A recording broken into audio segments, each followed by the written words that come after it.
In the 1970s, the small, quiet town of Circleville, Ohio, became the target of one of the most disturbing and bizarre letter-writing campaigns in American history. For years, residents were stalked and terrorized by a mysterious figure, someone who knew too much about their private lives. These letters were threatening, accusatory, and filled with deeply personal information.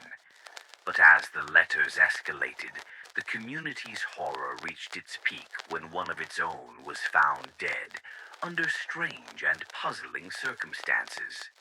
But the real mystery: who was behind these haunting letters, and why were they targeting the town of Circleville? This is the chilling tale of the Circleville Letters. The story starts in 1976. It began with a letter sent to Mary Gillespie, a local school bus driver. The letter accused her of having an affair with the local high school superintendent, Gordon Massey. It was signed by the Circleville writer. But that wasn't all. The writer knew details about Mary's personal life that no one should have known, secrets that she hadn't shared with anyone. The letter was harsh and filled with graphic details about Mary's alleged affair. But it didn't stop there. As weeks went by, more letters were sent, this time to others in the community.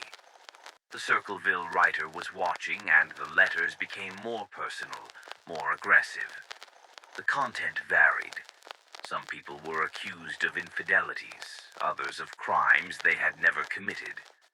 What made these letters even more chilling was the accuracy of the details inside them.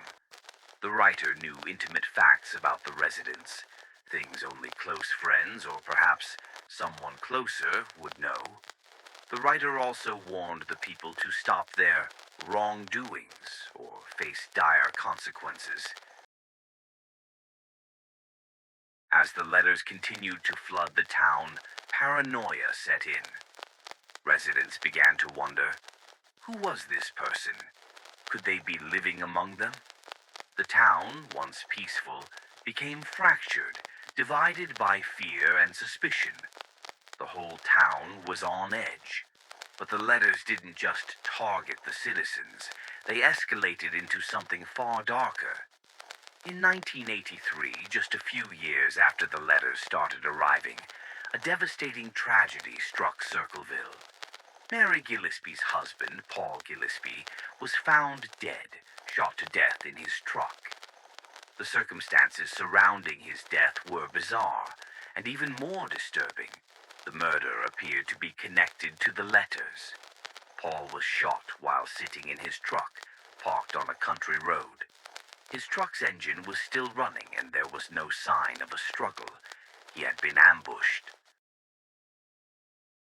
As if the situation couldn't get any stranger, a mysterious note was discovered at the scene of Paul's death.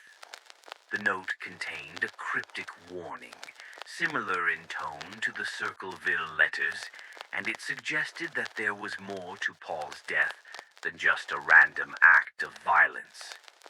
The note was chillingly familiar, written in the same handwriting as the letters. This wasn't just a random killing. Whoever had written the letters might have had something to do with Paul's death. But why would anyone want to hurt Paul? What was the connection? In the wake of Paul's murder, the police narrowed their focus on James J. Renner, a local man who had a criminal past and was known to have been in a relationship with a woman who had been involved with Mary Gillespie. After extensive questioning, Renner was arrested and convicted for Paul's murder. But here's where it gets even more bizarre. After his conviction, Renner repeatedly maintained his innocence. Some believe that he was wrongly convicted, and that his arrest was part of a cover-up, a scapegoat for the true killer. But if Renner wasn't the killer, who was? Could the person behind the letters and Paul's death still be out there, lurking in the shadows of Circleville? To this day, the identity of the Circleville writer remains a mystery. The letters continued long after Paul's death. In fact, even after James Renner's conviction, the letters stopped abruptly, but only for a while. A few years after Renner's imprisonment, new letters were sent, and they accused other members of the town, even the police, of covering up the truth. Over the years, there have been multiple theories about who the Circleville writer could be. Some suspect it was someone close to Mary Gillespie, perhaps an ex-lover or a disgruntled friend holding a deep grudge. Others believe that the letters were sent by someone trying to silence Mary or make her life miserable.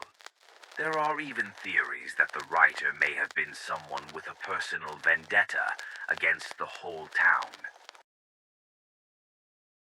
There are so many unanswered questions. Was James Renner guilty, or was he just the fall guy for something far more sinister? And what about the writer of those terrifying letters? Why did they torment a whole town for years? And could the killer still be out there, watching from the shadows? The Circleville Letters case remains unsolved, and the mystery lingers in the town of Circleville. The identity of the writer and the true motives behind these sinister letters have never been uncovered. What do you think happened in Circleville? Who was behind the letters, and what was their true purpose? Could the writer still be watching? Leave your thoughts and theories in the comments below. Don't forget to like this video, subscribe, and turn on notifications so you never miss an update on this chilling mystery. Until next time, keep your eyes open. The truth may be out there, waiting to be uncovered.